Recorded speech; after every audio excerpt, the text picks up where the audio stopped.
Hi, Leos. I am here with your Spring Love Oracle. The first card that I am going to pull for you, I actually already previously pulled this card because we just had the full moon in Scorpio last week, and I thought this was really important to share with everybody. But the full moon in Scorpio is all about releasing negativity, right? It says so right here. It's time to release negativity. When you are looking for abundance, whether it be it just doesn't have to just be material. It could be in love. It could be in anything, right? Nothing is going to come into your life if you are holding on to things that no longer serve you. So releasing is going to allow you to manifest in what it is that you're looking for. All right, so from my Everyday Witch Tarot deck, I'm going to pull one card to just get the overarching energy of the reading.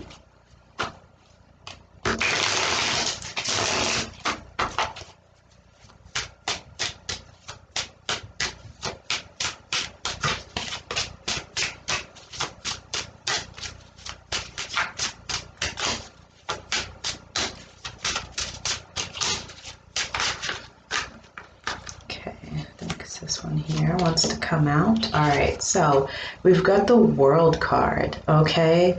And I really like the World card right next to this full moon and Scorpio card because the World is all about ending cycles, right? The nice thing about the World is that it doesn't necessarily mean that just because something is ending that, this is a bad thing. This could be about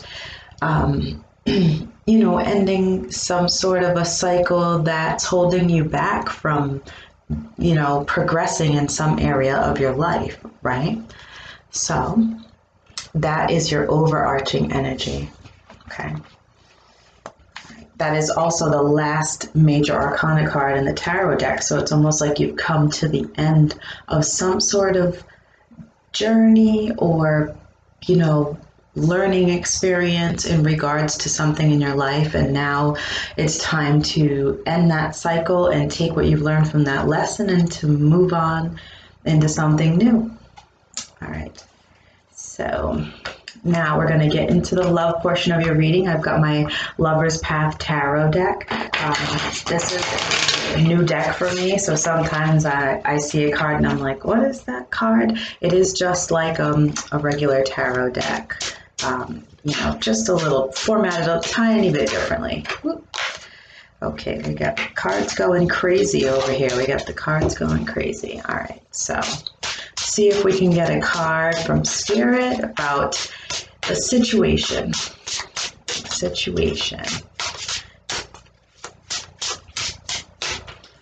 Okay. So we've got the Two of Wands as the situation at hand here. I will pull one more card to go with this, but when I see the Two of Wands, I always think about, taking that inspired action and sort of waiting to see, okay, I've taken this inspired action and I've made a choice what to do, and it's sort of like, all right, I've done this, I'm doing this, I've made this choice. And then we've got the Prince of Wands, which is the Knight of Wands, right? I like this. This is very passionate and an inspired energy. It's like trying to take action and make a choice. Sounds really adventurous, whatever this is. And this is your energy. This is fire energy. Choose your own adventure. That's what I think of when I see that. Choose your own adventure. Okay, so now I'm going to see if I can get some sort of supporting influences or obstacles, and I've got cards popping out already for me right here. All right. Also with this Knight of Wands, you could be, Leo, you could be dealing with a fellow fire sign. So that could be an Aries, a Leo, or a Sagittarius, and the World card, are you ending a cycle with someone? Are you beginning a new cycle? Is this the next level in your relationship, or are you possibly ending a relationship and, seeing what's on the horizon? So the supporting influences or obstacles here, okay, we've got the Magician card, okay, the Magician, and we've got the Six of Swords. So again, it's like almost like movement is happening here for you. The Six of Swords is always when you're moving on from something towards something better. The Five of Swords, the card before that, is, you know, in the midst of that conflict. But when I see the Six of Swords, it's moving on to something better. It goes lovely with the World card. Also could indicate travel. You might be traveling somewhere. You know, to make things happen, right? The Magician card here, the Magician has the tools that he needs to get things done. The Magician knows the recipe, you know, the mise en place, as chefs like to say, and it, you know, kind of orchestrates whatever it is that needs to get done. So I love this energy here. It's almost like, is this person that you are thinking about, you know, making your choices, your Two of Wands here, like that inspired action that you're putting into place. Like, okay, well, I know what I need to do. I have everything I need. Now it's time to make my move. Okay, now it's time to make my move. All right, so let's see what else we can get here. Spirit, what else do we have? Hopes, fears, worries, desires. What's going on here? One card here. We've got the Queen of Cups. Queen of Cups, so that's water energy. So Pisces, Scorpio, Cancer energy. This is a very nurturing energy. We get one more card here.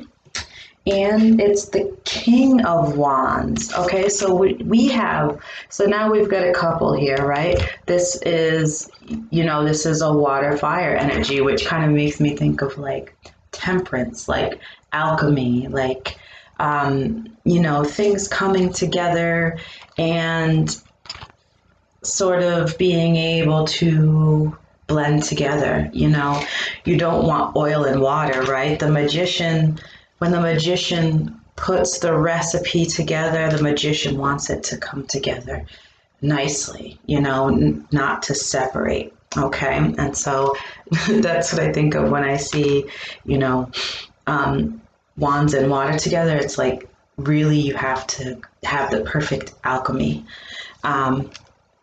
But wow, so the hopes and fears, the desires and the hopes here are to come together in some sort of union with someone, or to have, you know, a cohesive relationship. And, you know, whether it's you or the other person, like, it's like there's work being put into it.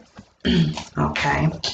All right, so let's see what else. What else do we have, Spirit? Right, we got this King and Queen here. What's up with this King and Queen? Okay, we've got the seven of coins. Okay, Seven of Pentacles. Seven of Pentacles. Let me pull one more card to go with this. Seven of Pentacles energy is wanting to make something work, knowing that it takes time and patience, right? Which makes me think of alchemy, right? Just coming up with the perfect, you know, formula. And then we've got the Prince of Coins, which would be the Knight of Coins, the Knight of Pentacles. So this energy right here is really about taking the time to make something happen, right? And understanding that, you know, it's kind of, I don't know why I can't stop making food references here. But when you make a soup and you put all the ingredients in the soup and you boil it for 10 minutes and then you serve it and people are like, oh, this is all right. You know, sometimes the inspired action that you need to take does require, you know, time, which would these two cards would indicate that, you know, you realize that, you know, really good stuff does take time to work, to build, to grow into something that is worth it, right? Because doesn't nobody want any half-ass anything, right? Like nobody's wasting their time anymore on anything or anyone that's not, you know, the 100% real deal, you know, and it's not 100% right. So, you know, it's just, I'm really getting this wonderful, patient energy. And if it's not wonderful and patient for you, it's the right thing that needs to be happening, you know, regardless. And it feels like the right thing right now. So let's see if we can get a possible outcome here. Possible outcome for this situation.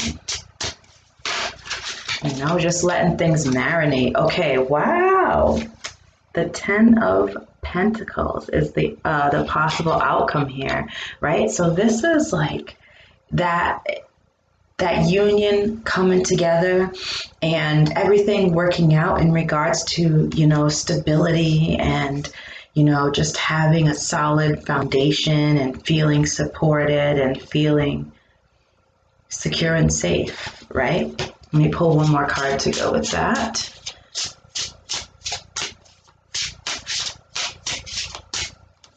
All right, and the Four of Wands, like, honestly, the Four of Wands is one of the marriage cards, and to see it next to the Ten of Pentacles, like, it makes me think of marriage. So, you know, I'm not gonna say it, but I'm gonna say it just because it's there, and the stability of these two cards and the finality of the Ten of Pentacles, it's like really waiting for that right time, that right moment, and really allowing, you know, you and this other person to come together when you both are really, you know, secure within yourself so that you can create, you know, this foundation right here. So that is so lovely to see, right? So it's almost like you're ending this cycle of, you know, thinking that you have to rush into things, because a lot of us do want to do that. I mean, I want to do that too sometimes, you know, but it's sort of saying, you know what? That's not me anymore. I don't need to rush to make this happen. I can take my time and really let things grow into something solid and lasting. All right, so I'm going to pull one more card for you, and it's going to be from my Crystal Grid Oracle deck.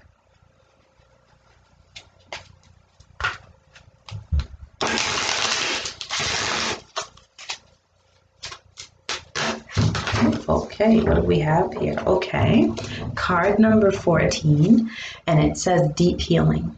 Okay, deep healing. So I'm going to look in the booklet here, but the stones that are featured on it are azurite and malachite. So stones that I own both kinds. I own a lot of stones though. All right, so this says deep healing is occurring now, or you may need it to happen, right? So releasing that negativity could also transition you into some sort of a deep healing, you know, so that you can then become your best self. Many changes may be occurring in your life at this time. Azurite and malachite are known to bring very deep emotions to the surface. It is necessary to release those emotions for a healing to occur. Holding on to emotion can take more energy than just letting go. It's like trying to hold a beach ball underwater. It takes a lot of energy to keep it down, and it will keep trying to rise. Once you let go, the struggle ceases to exist, just as you're going through these changes. So also is the earth. In the way that azurite and malachite can look like a satellite view of the earth, this card represents as above, so below, as within, so without.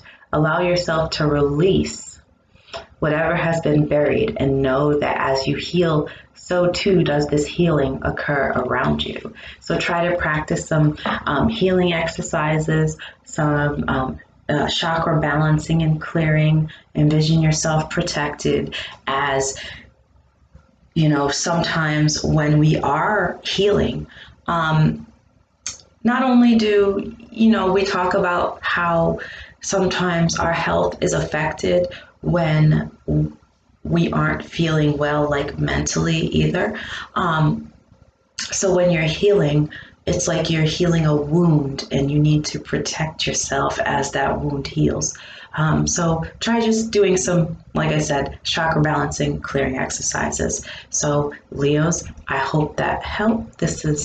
Was your Spring Oracle Love reading. Like, subscribe, share, and I will see you next time.